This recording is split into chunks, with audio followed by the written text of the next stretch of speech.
Navigating Solo is the official singles adult ministry podcast of the United Pentecostal Church International. Navigating Solo is dedicated to encouraging single adults in every stage of life by using biblical principles to navigate discussion on various topics. Here's your host, Dr. Lorraine Orozco. Welcome, everybody, to another episode of Navigating Solo. It is my honor to have our guest today, Brother and Sister Carter, who are joining with me today in Texas. And I am so glad to have them sharing their testimony and so many things about them that maybe you all do not know about their life. Brother and Sister Carter, welcome to Navigating Solo. Thank you. Thank you. Glad to be here. Well, I wanted to start off with just having you guys introduce yourselves to our audience, just talk about where you guys are from, your family, and some of the ministry things that you guys have done. So let's start off with you, Brother Carter. Why don't you start off telling us where you are from and just kind of a little bit about your background and your family? Yes, well, I presently live in Lufkin, Texas, but I was raised in Pekin, Illinois. I had my home there for 17 years. My mom, dad, and an older sister, younger brother. And when I was 17 years old, I joined the United States Navy and was able to be stationed in Yokosuka, Japan for several years. And so that was my opportunity to get out and see the world beyond the shores of the United States. And so it was actually while being in the United States Navy that God spoke to my heart, and that's what led me to the salvation experience that I've enjoyed today. Wow, that's incredible. So the military is what brought you to the Lord. Yes. In fact, when I left Illinois, I was 17 years old when I joined the Navy. And while on board a ship, while I did not know the Lord and was not part of the Pentecostal experience, God spoke 7 words to me, and those 7 words changed my life. He said, I will make a covenant with you. I didn't know what the word covenant meant, so I got out a pocket-sized dictionary and looked it up, and it said an agreement, a promise. And it was actually at that time, for the first time, that I actually felt validated and like there was a future. And it's been a wonderful experience. In fact, 45 years ago, last Sunday, I've been in the church, and the Lord has been so good to me. Wow, that is incredible. 45 years. Awesome. Yes, ma'am. It's amazing. And Sister Carter, why don't you tell us where you are from? So I am a real Texan. He got here as quick as he could. No. I'm originally from Cleveland, Texas. That's where I grew up. My family lived in the same house all my life growing up and loved being a part of that community. And so I'll share a little bit more about my life a little bit later, but I have a twin brother. A lot of people don't know that. In the singles world, they don't. But and so my brother and I were adopted at birth, and a Pentecostal family in the town of Cleveland adopted us. And so I'm so grateful for that. And so that's where I'm from, Cleveland, Texas. And of course, now I'm in Lufkin. That's incredible. That's so cool to know you have a twin brother. So for those of you who did not know, that's a wonderful story. And we'll get into that later. But let's go ahead and talk about, you both have been in ministry for many, many years, different journeys that you guys have taken each individually before you guys got married. So I wanted to talk a little bit about that. I know it's been a journey of being in ministry, being at TBC, Sister Carter, you being the Texas singles director. But Brother Carter, let's start with, you were left off where you were in the military and where God spoke to you. So tell our audience where that kind of journey went for you as far as ministry goes. Some think I went to Texas Bible College, but that's what I would have thought too. Okay. The truth is, my pastor he attended ABI, his son attended ABI, and several others. And I went to JCM. And being a new convert, I didn't know there was any other Bible school besides ABI. So what happened from that time of getting my degree at ABI, I then came to California, where I served for 8 years as a principal of a school and assistant pastor at Imperial Beach. Mm. And then from 1990 to 2004, I was pastor in Gainesville, Texas. I like to tell people I was voted in unanimously, 6-0. And in the 4 years, the church had become full-time, and we were blessed to be there those 14 years. But after the death of my first wife in 2001, in 2004, there was an open position at Texas Bible College. Mm-hmm. And I was then able to serve there for the next 18 years. And of course, I can tell you about that. But that's, along with that, I was honored to be asked to serve in our district as Global Missions Director. And I was the Global Missions Director of the Texas District for 18 years.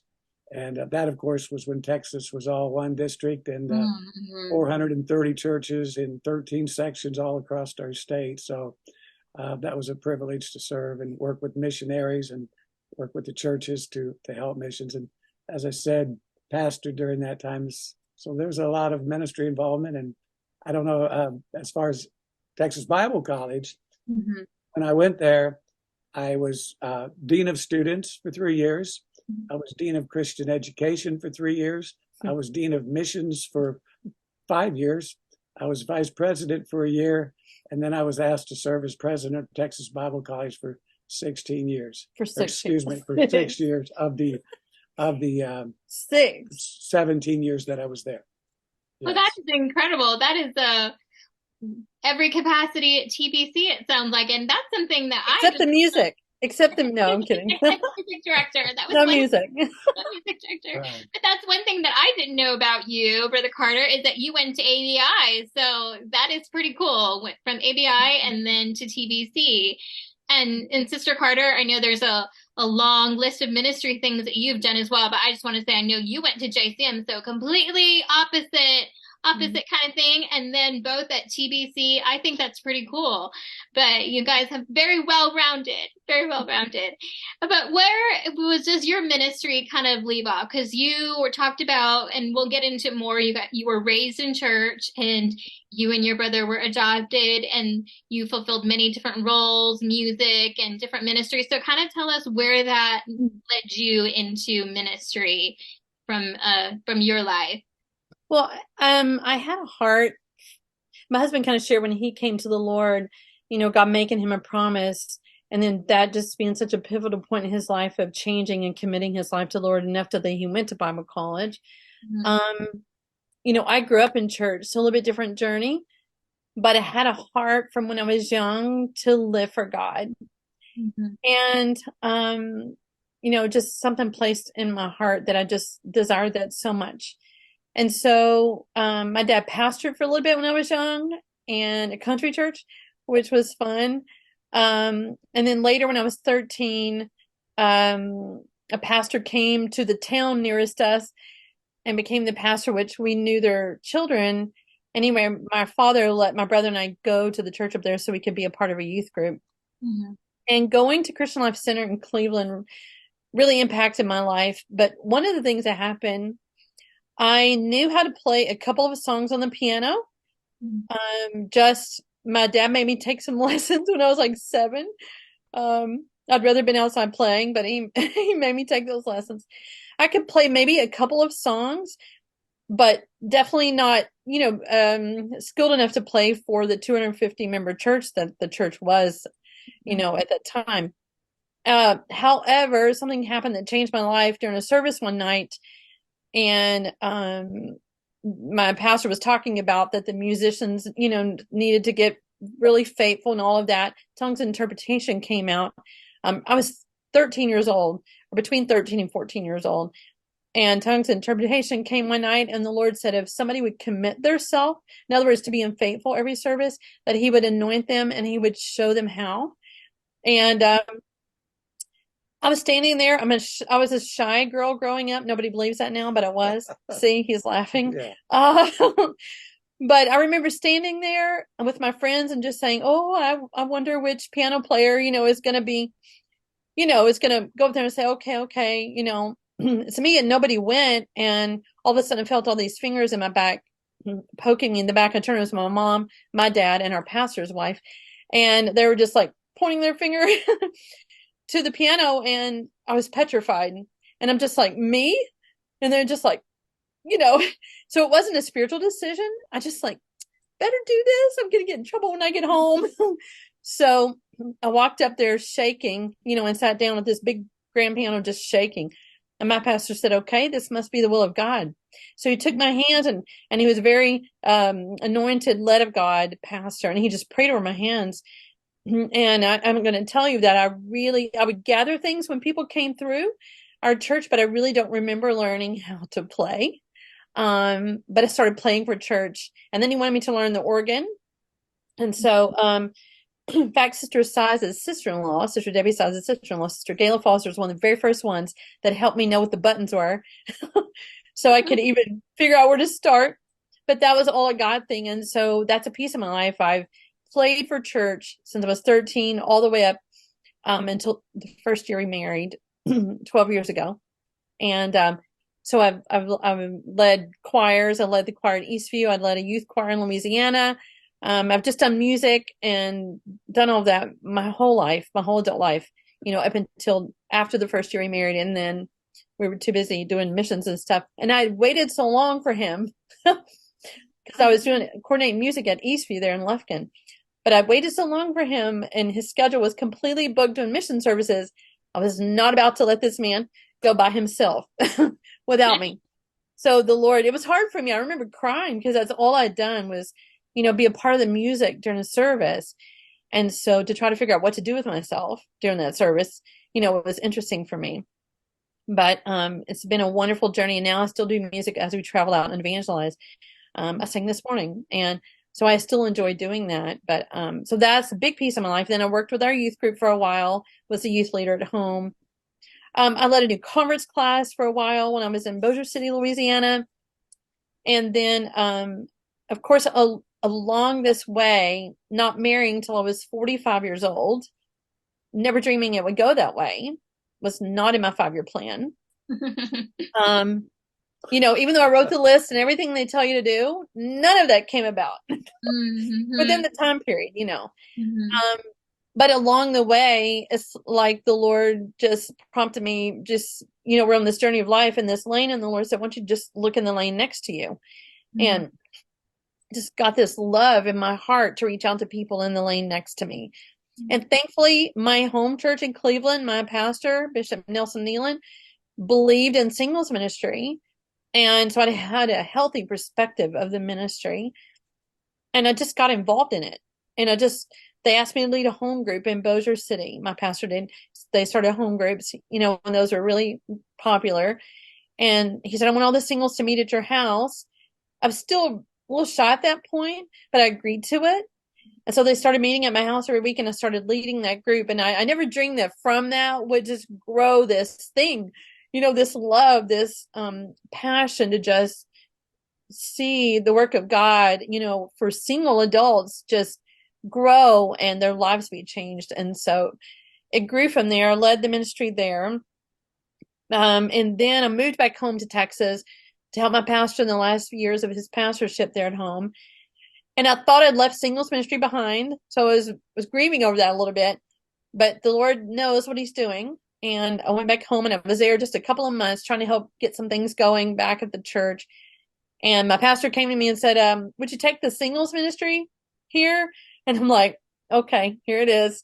And so, started working with that group of people. And when I moved back home, I think there was maybe 6. And by the time I moved to Lufkin, I think we had about 60 singles in the church. In Louisiana, I had probably about 40 of all ages in our group. But, my life moved to Lufkin, and again, but thinking I'd left it all behind as far as the local church goes, but we started singles ministry at Eastview. Thank you, Brother Hunt, Pastor Hunt, for letting us do that and your support. But by that time, they'd also asked me to be the Texas district director for singles ministry. So I've done them for 18 years. Wow. I love them. They're our family. The singles family is our family. But, I want to say that not marrying till you're 45, it brings its own things. A lot of people think about people who've gone through divorce or, their spouses passed away, like my husband. And I love hearing about his journey. You know, it's just a different walk, it's a different lane.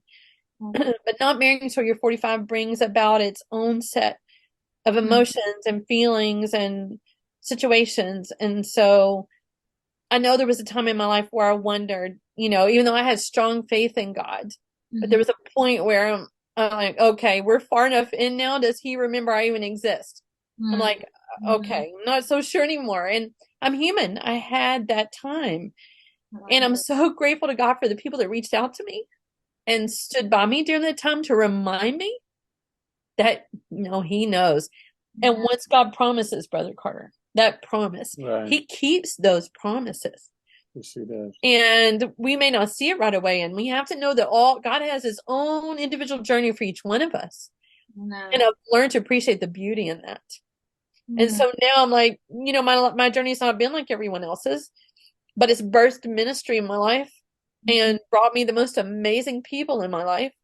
And even with all of this stuff, not being able to have a child because I'm married later, just so many things that came with that, right? I mean, the will of God is not always perfect. Right. But it brings a unique beauty that I don't know if I would have wanted to experience it any other way. And I thank God for the pain in the journey, you know, that brings about the beauty in the journey.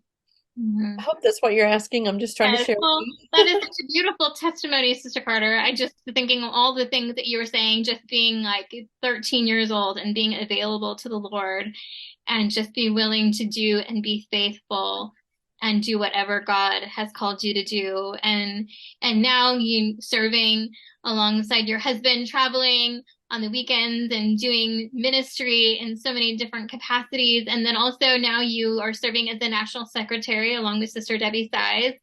And so you work with that. And then all of the amazing the events that Singles Ministry puts on. So you are the lady that is behind all of the coordinating and working with Sister Size on that team. So I feel Sister Lorena, I feel very honored just to be able to have the opportunity. And yes, I appreciate working with Sister Size in our team, and just the opportunity and the privilege to be able to try to make a difference. You know, that's what means a lot to me. And I want to share something personal too. I was thinking about it. I wondered, even before I'm married, like I would just give many hours, right, to just doing things for singles. I love it. I love doing things for singles. You know, if we walked in somewhere and someone was alone, I wanted to go make sure they weren't alone. And a lot of times people didn't even know, but I wouldn't even have the money to eat. Okay, seriously, I just went through some tough times. But if I had it and I saw somebody else didn't have it, I was going to give what I had to them. And I'm like, I had to come to this point of self-discovery. I'm like, where is this coming from? You know, why do I want to just give all my energy and time, and like, where is this coming from? And one day I thought about the fact that God made sure that, you know, when he made sure that I was adopted, he made sure that I was included in the family of God. I mean, you know, scripture says he knew us in our mother's womb, and we can forget that sometimes in this journey of life of wanting things to go like 1, 2, 3 and be accepted. And, you know, look what's happened in my life. And, but the Lord knew from the very beginning his plan for us. And I'm like, I think because I'm so grateful for what he's done in my life. Like, I have this urge to just help, you know, and do that for reach to someone else. And I think a lot of that drive and urge comes from what I've walked, you know, my life, including the adoption. Yeah. From your own experience. Yeah. Sometimes we don't realize that God is ordering our steps, and even through the pain. Yes. Like I know that, and I'm sure that some would want to know about my journey is through the loss of my first wife. I went on a trip to Cameroon, Africa with another 12 ministers, and we went over to evangelize and teach. And so in March of 2001, my wife Lydia and I had to make a decision about both of us going and leaving our 15-year-old daughter behind. We thought, well, if something happened to both of us, she would be without parents. And so the decision was made that Lydia would stay home. So then while over there, thanks be to God, we saw 120 people receive the gift of the Holy Ghost through evangelism. We were able to strengthen the churches while there. And then coming back, we stopped at Paris, France. And it's interesting because at 7:37 in the evening, which is 7 hours later than Texas time, Lydia and Alyssa were in a vehicle traveling from Burnett, Texas on Highway 29 to go to Houston to pick me up at the airport the next day. And there was a vehicle coming 29 west of 3 young men who were under the influence of drugs, who had robbed a business that day and were in a stolen vehicle. And the driver fell asleep at the wheel. And when he did, he went off the side of the curb to the right, and he overcorrected into the lane where Lydia and Alyssa were traveling, and immediately crashed into the car in the driver's side. And Lydia was instantly killed. And Alyssa had 5 cracked ribs and a punctured lung, 15 years old, care flighted to the airport at Brackenridge in Austin, Texas. I had no idea. Amazingly, I was in a shop in Paris buying Lydia, a purse at the very time that accident. I looked at the receipt later. It was at the exact same time. So she was on my mind. And as soon as we traveled back to Texas, I found that there were ministers waiting at the airport, Brother Kilgore, Brother Russo, who were district superintendent, secretary, and many other ministers, to give me the news of Lydia's death and Alyssa being in the hospital at Brackenridge. So I drove, of course, to the hospital, and suddenly now I've entered into the world of singleness. I'm a widower. I'm grieving. I have loss. I can't figure it out why. I have a funeral. And now I'm going to raise a daughter without a mother. All of this is going inside of me. And, it's like all you can do is ride through the storm at the time and keep your faith and your trust in God. And that's what I did. And, that first year of grief is truly the time that every holiday and every birthday and the Christmas and the seasons of life, you just are sorrowful and have to kind of work through it. I do know that any decisions that I would ever make for the future would involve my daughter, though, because I realize that life goes on and there are people that are still depending on you. Right. I'm pastoring a church. I'm a global missions director. I'm a father. I have a daughter in school. I have a Bible quiz team. I mean, you could just name a myriad of things. And yet my heart is breaking on the inside, and you're wondering why. He says in Jeremiah 29:11, NIV version, I know the plans I have for you, declares the Lord. Plans to prosper you and not to harm you. Plans to give you hope and a future. And I realized then, even through the pain, that God had a plan and that it would all work out.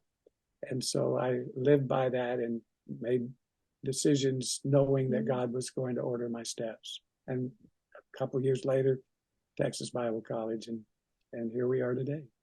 And married to this beautiful lady. Beautiful lady.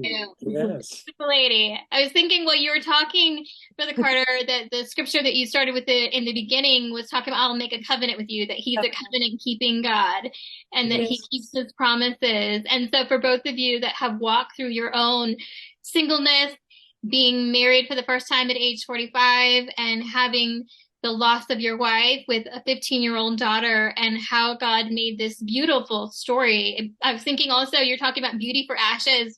You're talking about it's not what we think it is, but beauty for ashes. And he gives us that. And I'm so thankful.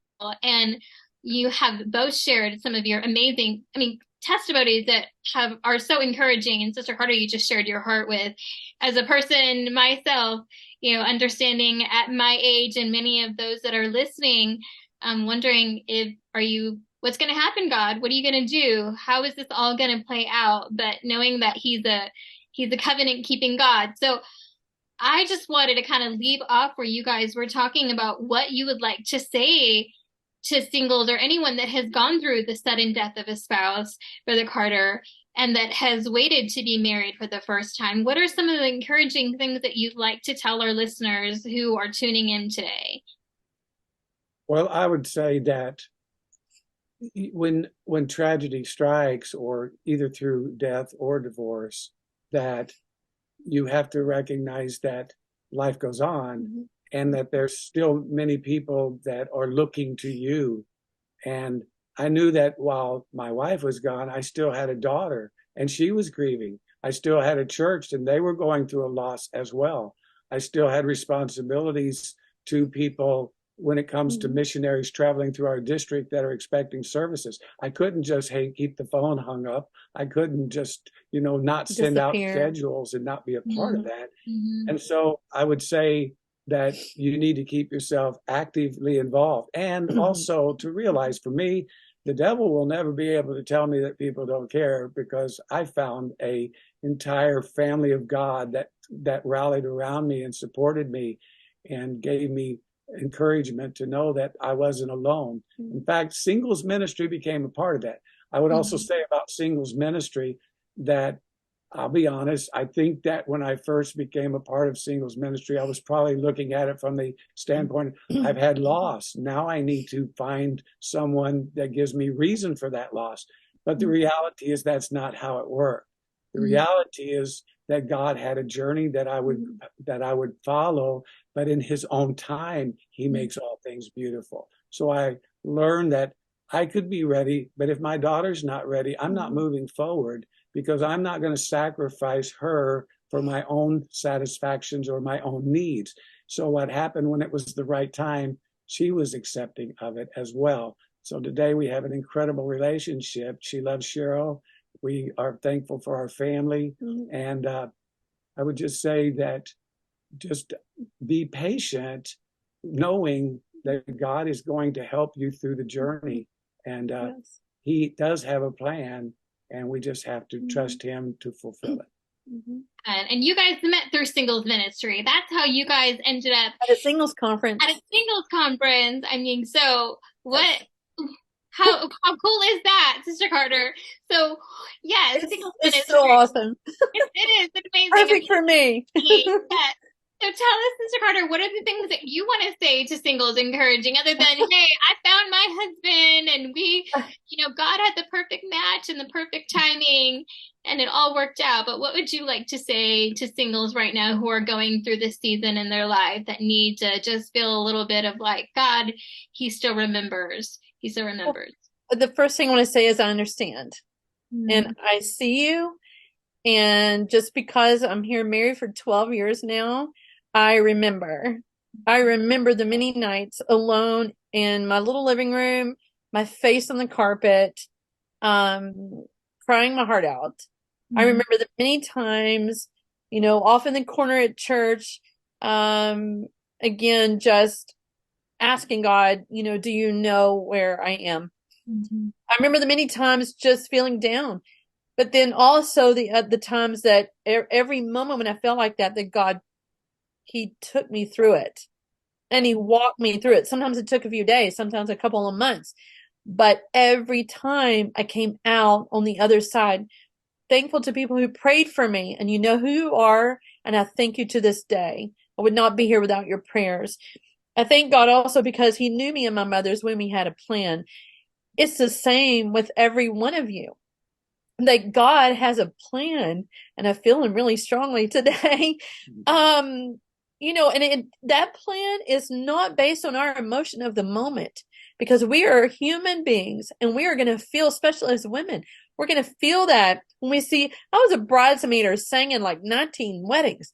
I mean, if that's not enough torture, no, not torture, you know what I mean? We catch the bouquet. How many times did I catch the bouquet? That every one of them, because I loved all my friends so much, and everyone, I'm like, God, I am truly happy for them. I truly am. And I really was. And I tried so hard, within myself to just have a truly thankful heart, but, and I really did try to live my life that way. And so that would be my thing, is to say, you've got to pick yourself up. You've got to get up. God cannot steer, or we can't steer a parked car, is something I've heard before. And when I think of that, if we're just over on the side waiting for this invisible thing, or even if you want to label it marriage, it's going to happen in the future, and you're just waiting over here, well, I would have never met, I may have never met him if I had not gotten involved in doing the work of God, meeting friends, because I met him in a singles conference. So when we get busy saying, God, what do you have for me? Just exploring that.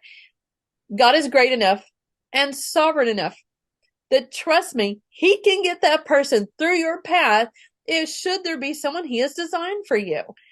And I'm going to share something honest, just transparent with you. That night, by the way, I knew he was going to ask me to marry him. I just knew it. The night, I was like, he's going to ask me tomorrow. Anyway, I remember sitting on my bed the night before, and some of you may not believe this, but I was sitting there. I was like, God, are you sure? Is this, you really want me to get married? No, what is switching my prayer from years ago of like, I feel left out, all of this, and where is he? So, are you sure this is what you want me to do? Because I was so ingrained and so busy doing singles ministry and doing the work of God. Then I'm like, I only want to marry if it's going to line up, if I can still be so, fulfilled working for you, God. That's the only way I want to marry. And so if I could encourage everybody, it is worth the wait. It is worth waiting for that person. Oh my word, I feel the Lord. Who is gonna be that team with you, that person who accepts you for who you are and who believes, it's not just enough. I'm gonna speak from a woman's point of view. It's not enough for us to believe in what God has called them to do. But Right. God's called us as well, and you want that person who's going to walk side by side. Be that. There's no greater joy. I'm telling you, there's no greater joy than to have someone. My husband believes in this ministry. He believes in me. He believes in the calling in my life, and he also accepts me. My journey's not been perfect, okay, but he accepts my journey. And by the way, I was adopted. I found out when I was 19 years old that we had 5 other siblings. We met our birth parents. We've met other siblings. 2017, a sibling we found on Ancestry.com. 2018, another sibling on Ancestry.com. And 2019, another one, 3 years in a row. We're up to 11 of us. 10 of us from the same father, from 6 different women. And here I am. My husband still doesn't even know who all he's kin to. And we live in Lufkin, and after I moved there, I found out, and you want to hear God, listen to God, I found out that my birth mother is from Lufkin. Oh. And I'm kin to half that county, including some of the pastors and their wives. So I'm just telling you that God knows. And it's those moments when we don't know, it's our emotions. We can't see it. We can't feel it. But God is faithful to his promise. He is not a liar. He keeps his promise. And oh my word. And getting to this, God's more about the journey anyway. And so what is he going to accomplish in our life on the way there? And if we hide in a corner and we don't see, sometimes I hear singles all the time, they'll say, but Sister Carter, I don't want to go to something because I don't need that.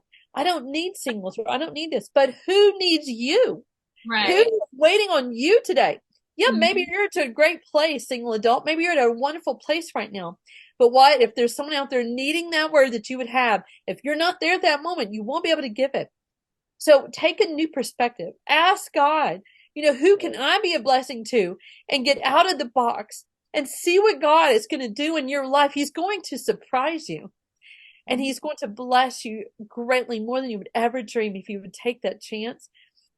And I just think it's an amazing thing. I would also advise, even though it may be scary, please go to singles events. Yeah. Go to everyone that you can. Make friends. It changed my life. That was my family. I have a great family, but they became my family, still are to this day. In fact, North Texas just had a singles conference this weekend and went great. Their first one. We're so happy about that. And I'm really proud of the leadership there. I love them so much. And in February, we will have our 17th Texas Singles Conference in Lufkin, Texas. We'd love to have you. TexasSinglesConference.com. There's many events across our nation. Our national summit is next year, first week in November in Dallas. Come to these things. See what will happen in your life, and God will minister to you, and he will allow you to minister to others. And it's exciting. God is doing something in the United Pentecostal Church in single adult ministry. You want to be a part of that. Yeah. And so I'm grateful that God brought this man to my life that I trust so much. I watched his walk. He didn't get bitter after his wife passed away. I could trust my life to this man. I think of Rebecca and Isaac. That's what's going through my mind too, of thinking busy doing the work of God. Right. And then God, absolutely. And you said that, Brother Carter, too. Just doing what God called you to do. Just Yeah. being busy, just drawing the out of the well and doing all the things. And then God just does what he only can do. And I just wanted to say, recently I got to see you both minister at Missouri District Conference, and you guys, incredible team. It was the first time that I had ever been to my own singles conference, and that was my first time. And you both were there, and such a powerful conference, just a prophetic word in my own life. And I know I talked about that in the podcast that we did a couple episodes ago, but wow, how that impacted me. But seeing as you guys complemented each other and fit well together and love singles ministry and just God, just absolute God thing. And as we're closing, I just wanted to make this remark just because it stood out to me.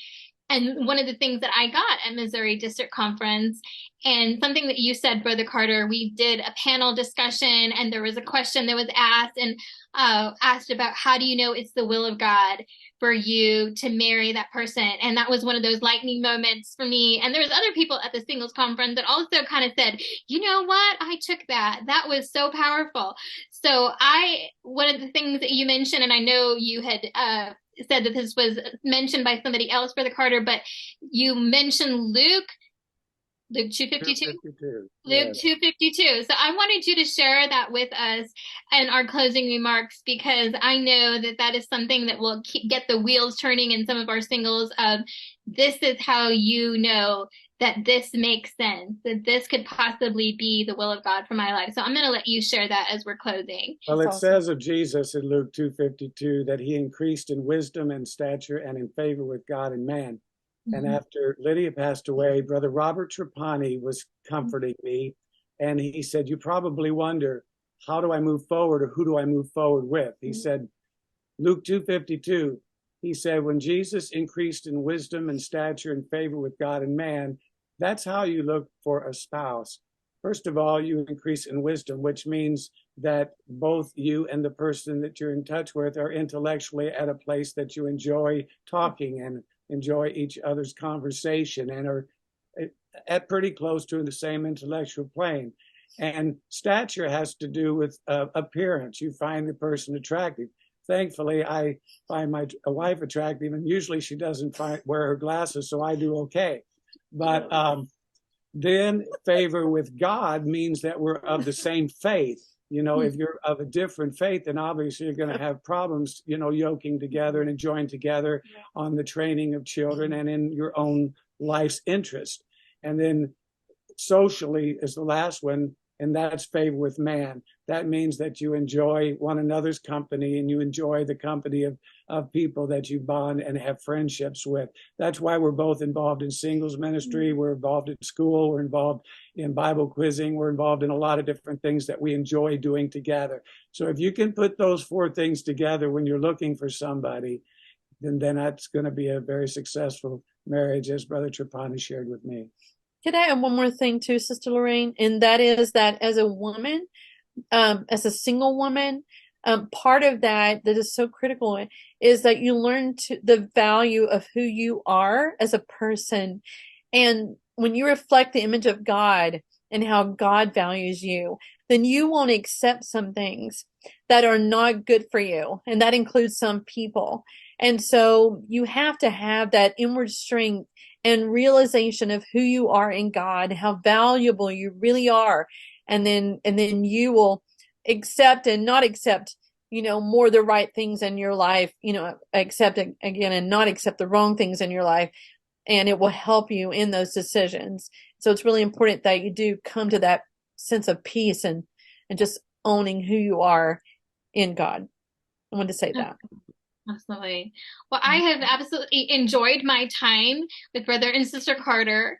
You guys have ministered to me, and I know that everybody listening to this episode is going to get some golden nuggets out of this as well. And so thank you so much for being our guest on Navigating Solo. You guys are wonderful. I love you both so much. Dr. Lorraine. Dr. Lorraine. Yes. Love you. Much. Well, to all of our listeners, God bless you all. And until our next episode. Join us next week for another great interview on Navigating Solo.